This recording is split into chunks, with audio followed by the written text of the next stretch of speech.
জি sir, yes sir, আপনি কোনো tension করেন না। আপনি যে ঠিকানা দিচ্ছেন ওই ঠিকানায় যাই ফাটুমু। খালি কি ফাটুমু, এলাকা পুরো তছনছ করে ফেলাম। ঠিক আছে স্যার, যাই স্যার।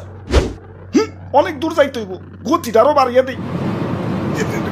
বাপরে, গতির ঠেলাই তো চোখে কিছু দেখতেছি না, চশমাটা পরে বই। কাগজ তুই গেল। হাই হাই, যে লোকেশনে যে আমার ফুটন লাগবো ওই ঠিকানাটা তো কাগজে লেখা ছিল। লোকেশনটা তো মুখস্থ করি নাই। কাম সারছে, কি করি এখন তো ব্যাগ গিয়ারও দিয়া পারো না। না, আমার তো কোনো না কোনো জায়গায় যে ফুটনই লাগবো। কি করি কই পুরি। ওই তো সবুজ শ্যামল একটা দেশ দেখা যাইতেছে।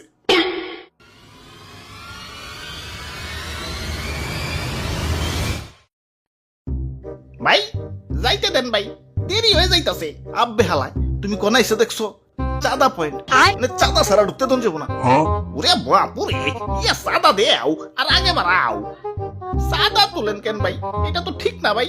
এত কথা না কয়ে চাঁদা দিয়ে বিদায় হও, পিছে সিরিয়াল লাগছে দেখো না।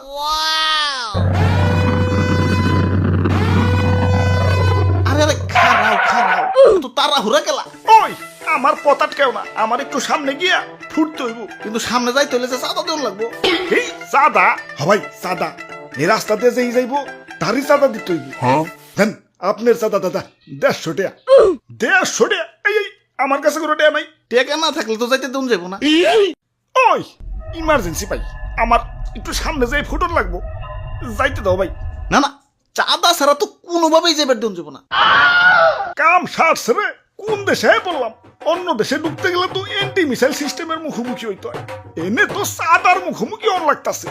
ওরে বাপুরে, এইটাই আমাকে উন্নত প্রযুক্তির এন্টি মিসাইল সিস্টেম। আরে ভাই বুঝতাছো না, ইমার্জেন্সি ভাই, আমার সামনে যে ফুটন লাগবো। বিশ্বাস করো ভাই, আমি তোমাকে দেশে ঢুকতাম না ভাই। খালি যে টার্গেটে যে আমার ফুটন লাগবো ওই ঠিকানাটাই হারিয়ে ফেলাইছে। এখন এটাই আমার জীবন, লঞ্চ করার পর আমার ফুটনই লাগবো, যাইতে দাও ভাই। যাও না, করছে কেরা চাঁদা দিয়ে জেনে মনে হয় হেনে যায় ফুটোগা। খালি শপিং মলটা বাদ দিয়ে, কারণ বাঙালি 99% এখন শপিং মলেই। ওরে বাপুরে, ইয়া চাঁদা দেও আর আগে বাড়াও।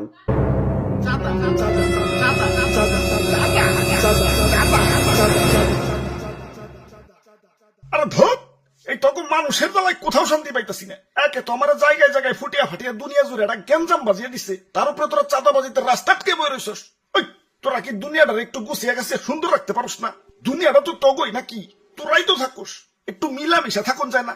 লোভ, হিংসা, ক্রোধ, ক্ষমতা তখন তো দিন দিন অমানুষ বানিয়ে দিতেছে। আরে আমার ভাবতেও অবাক লাগে, এই মানুষ আমারে বানাইছে ওগো নিজে কই ধ্বংস করার জন্য। কিছু মানুষের রাজনৈতিক ঝগড়া আর ক্ষমতার লোভ শাস্তি দিচ্ছে সারা দুনিয়ার নিরীহ মানুষদের। আমি যখন আকাশে উঠি, নিচে দেখি বাচ্চারা খেলছে। আরে আরে এদের স্বপ্ন ভাঙার জন্যই কি আমি তৈরি? এই সুন্দর পৃথিবীটা তো শুধু রাজনীতিবিদদের জন্য না, এটা সবার। এখানে শান্তিতে বেঁচে থাকার অধিকার সবার। শান্তি বাদ দিয়ে অশান্তি জ্ঞান করস তোরা। তোরা মানুষ না, তোরা সবাই অমানুষ হয়ে গেছস। তোরা যদি মানুষই হইতি, মানুষ হয়ে মানুষ মারতে পারতি না। তোরা সেদিনই মানুষ হবি যেদিন আমাকে বানানো বাদ দিয়া পৃথিবীটাকে সুন্দর বানানোর চেষ্টা করবি। তোরা সেদিনই মানুষ হবি যেদিন আমাকে বানানো বাদ দিয়া নিজের ভাইদেরকে বুকে টেনে নিবি। আরে এত কথা কিসের? ইনি কি সিনেমা দেখতে বইছি? ভালোই চাঁদা দিয়ে যাও, চোখের সামনে থেকে সরো। জ্ঞান দিতে আইছে।